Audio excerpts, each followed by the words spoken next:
कोई जाकर लंका में पांव बढ़ाएगा।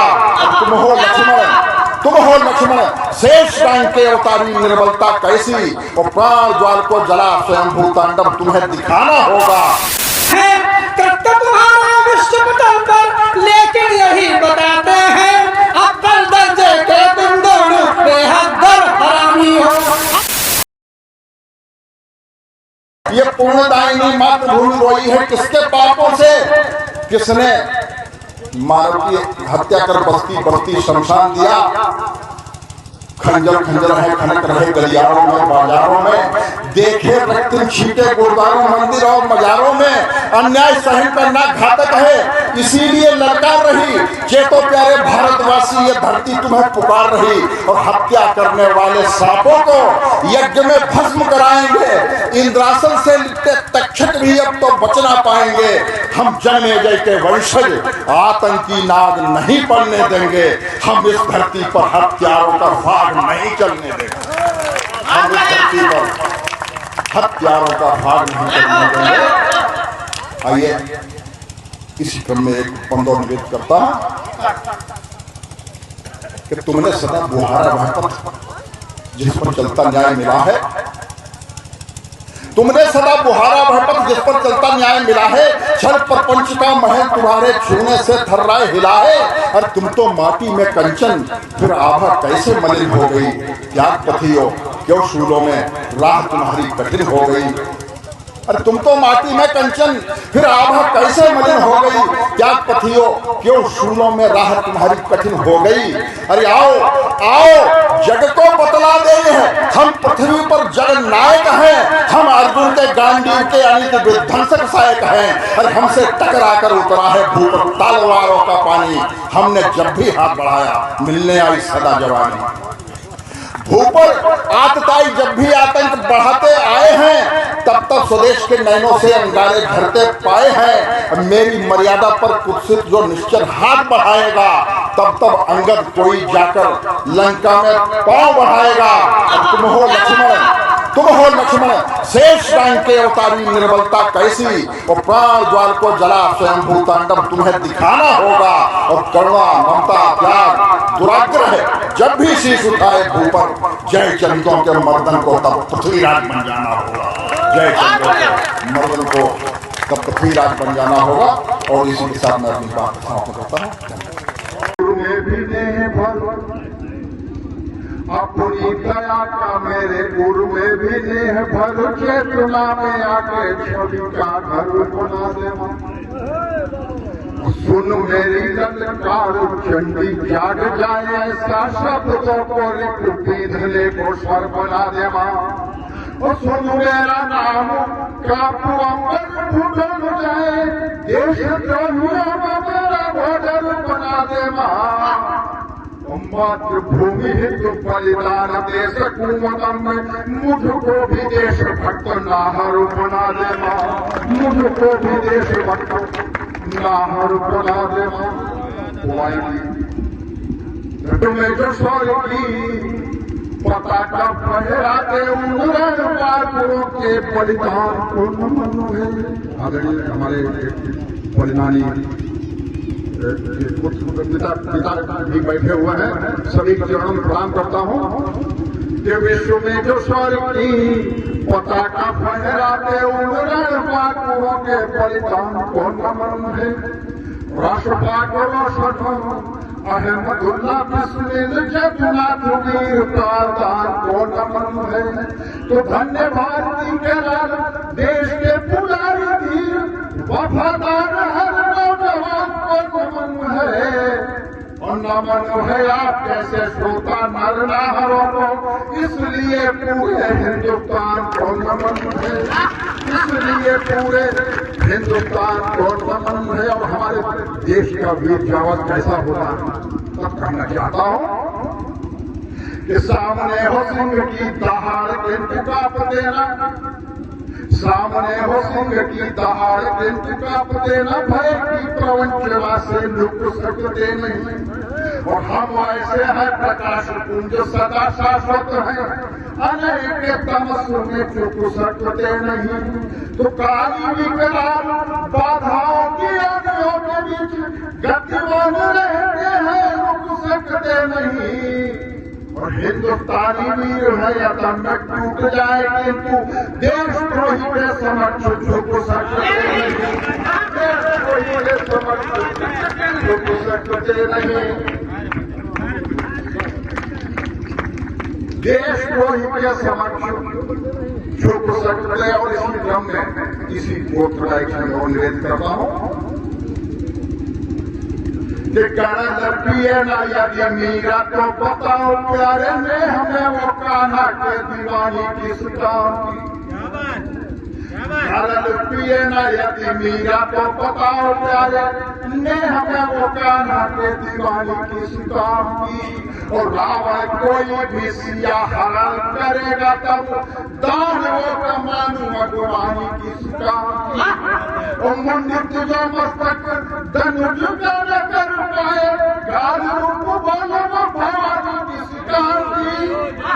काल रूप बोलो भवानी किस काम की। और वतन की लाज मेटने को पड़े वही तब देश के नवारे वो जवानी किस काम की। देश के नवारे वो जवानी किस काम।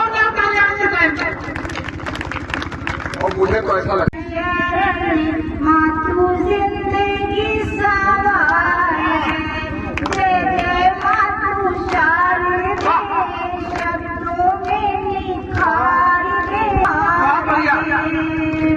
बुद्धि प्रदा माता गान करो भारती। भाव प्रसूनों से उतारो आरती। खुशियों का मेरी बंधु हमें उपहार दे। खुशियों का मेरी बंधु हमें उपहार दे। मातु जिंदगी सवार दे। जय जय मातु शारदे शब्दों में निखार दे। तेरी मैं शरण मातु जिंदगी सवार दे। कोटि कोटि सत्य का निदान कर दे। कोटि कोटि सत्य का निदान कर दे। लेखनी में सृजन प्रसार भर दे। लेखनी में सृजन प्रसार भर दे। निजी संतति को भावना शंगार दे। तेरी मैं शरण मातु जिंदगी सवार दे। जय जय मातु शारदे शब्दों में निखार दे। तेरी भावना विस्तार करो माँ। लोक हित भार करो माँ। जननी जननी मन भावना में प्यार दे। वैर भाव भूले मन भावना में प्यार दे। तेरी मैं शरण मातु जिंदगी सवार दे। जय जय मातु शारदे शब्दों में निखार दे। तेरी मैं शरण मातु। मेरे सब दुख का देख के माता रोए नहीं। कैसे फसल हो काट भला जो उसने कभी भी बोए नहीं। कैसे फसल हो काट भला जो उसने कभी भी बोए नहीं। याद कहीं उसकी रुला दे। धीरे से सपनों में आकर इसीलिए उसकी माता है आज तलक भी सोई नहीं। इसीलिए शहीद वतन कटा हुआ करके फिल्म नाटक दिखाएं और अपनी बोझ और शोर शीर्षक कृष्णाकार गीत का आदरणीय डॉक्टर कृष्ण सक्सेना जी का पाठ कर रहे थे। रात 1 बजे का समय था। लड़खड़ाते कदमों से विधायक जी मंच पर चढ़े। तब समझिए कौन सा से लेकर के आए और आदरणीय कृष्ण सक्सेना जैसे कड़ी से माइक छीन लिया और माइक छीन के पहला शब्द बोला, मैं गरुआ हूँ, मैं दारू पीता हूँ, लेकिन मैं किसी का खून नहीं पीता। ये उनका वीडियो वायरल हुआ। कवियों ने कहा, साहित्यकारों ने कहा, इस डॉक्टर कृष्ण सक्सेना से कवि से माइक छीनना एक कविता का अपमान है, साहित्य का अपमान है। तो मैं समझता हूँ माँ ने बहुत जल्दी सुनी। ठीक 1 हफ्ते बाद उसी नगर में उसको दंड कर दिया। क्योंकि साहित्य और कविता एक बात पीछे तक आवाज पूछ रही है, पहुंच नहीं रही है तो शाम को नहीं करवाया आ रही है। तारीख लाख बता दी जाए, आवाज आ रही बढ़िया। और देखो ये कोई पहचान मांगता हूँ और वास्तव इन सभी के लिए साथियों तालियों के मदद से दान मांगता हूँ। दान आपको देना और पीछे वाले बताओ सब कुछ लिए वो गुजारिश है, हम तो आपके ही है। मतलब हम कविता आपकी करते हैं, काम भी आपका करते हैं। अग्रिम पंक्ति के बैठे हुए लोगों के लिए बहुत ज्यादा कह नहीं पाते हैं, इसलिए आप भी गाते हैं और आपके लिए काम करेंगे। तो आपके तालियों को ज्यादा अनुमान मानता हूँ। तालियां आप देना, बाकी सारे काम यहाँ से करेंगे। सिंचाई में कोई कमी नहीं रखेंगे, चिंता मत करो, आप ऐसे दिलवा। जब जब इस माइक पर आते हैं माँ का सलाम का आशीर्वाद लेकर के फिर ये नहीं देखते हैं कौन क्या करता है। आइए मैं बात सुन रहा मैं पावन हवन को प्रणाम करता हूँ और इस मंच पर संक्षिप्त परिचय आपको ना ही बड़े गिरामी हो दोनों हैं, ना तुम दोनों नामी हो, ना ही बड़े गिरामी हो, ना तुम दोनों इस जग में कोई अंतर्यामी हो। विश्व बदल कर लेकिन तेरे कृत्य ही बतलाते हैं, कृत्य तुम्हारा विश्व बदल पर लेकिन यही बताते हैं। अव्वल दर्जे के तुम दोनों बेहद हरामी हो। अव्वल दर्जे का सही गाली लगे, तालियां पीछे तक उठानी चाहिए। और लाफिंग डस्ट मेडिसिन में ला सके तो लाफ, बिन लाफिंग के लाइफ को रह जाएगी हाथ, रह जाएगी हाथ, बढ़ेगा टेंशन भारी और पकड़ लेगी तुमको कोई बीमारी। ना ही दवा, ना योगा, ना जॉगिंग, ना वॉकिंग देगी वो मजबूत जो देगी लाफिंग। लाफिंग डस्ट मेडिसिन है। हंसिए और हंसाइए, हंसने के लिए तैयार रहिए। आइए भैया लोग अच्छा व्यवस्था सुनिए। हम जब यहाँ पहुँचे तो घर से चलो सोचा जब पहुँचेंगे चाय मिलेगी, चाय नहीं मिली। तो हमारे सामने चाय वाला बुलाया गया, उसने कहा आधा घंटा लगेगा, तो मैं अब मिलेगी, नहीं मिली। फिर हमने सोचा हो सकता है सारे कवि जब आ जाएं तब मिल जाएगी, नहीं मिली। फिर हमने सोचा हो सकता है राजा साहब आए तब चाय मिल जाएगी, नहीं मिली। अब हम क्या सोचें? वैसे उम्मीद दुनिया कायम है, अब हम कितनी उम्मीद करें? श्रीवास जी को याद आई तो ऐसे सरकार का विकास उम्मीद लगाया नहीं। ये मतलब है जो है सब हम तो काम करेंगे, जो है वो कहेंगे और जो है वही कहते हैं। अब इसमें बढ़िया कविता पढ़ी हमारे अंदर देश का जान कभी कभी उमड़ता है ना, लेकिन हम सोच के कभी है ही नहीं। तो क्या लिखें?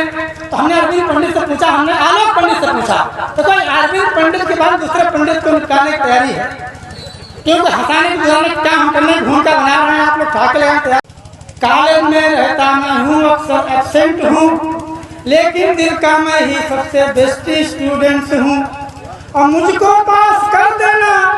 प्रभु से निवेदन करते हैं, मुझको पास कर देना, मैं आपके सर्वेंट्स का सर्वेंट हूँ। इस तरीके से निवेदन कर दिया तो प्रभु ने सोचा इस तरीके से लोग भक्त आते रहेंगे, जवाब नहीं देंगे तब तक काम नहीं चल पाएगा। तो प्रभु ने जवाब दिया, जवाब अच्छा लगे आपकी तालियां उठनी चाहिए। प्रभु ने जवाब दिया कि कैसे पास कर दूं, यहाँ नियम नहीं डिफरेंस हैं, सबकी अलग अलग क्षमताएं, सबके अलग अलग टैलेंट्स हैं। और कैसे पास कर दूं, यहाँ नियम नहीं डिफरेंस हैं, आपके पेरेंट्स के पेरेंट्स के पेरेंट्स। यह स्थिति बन जाती है।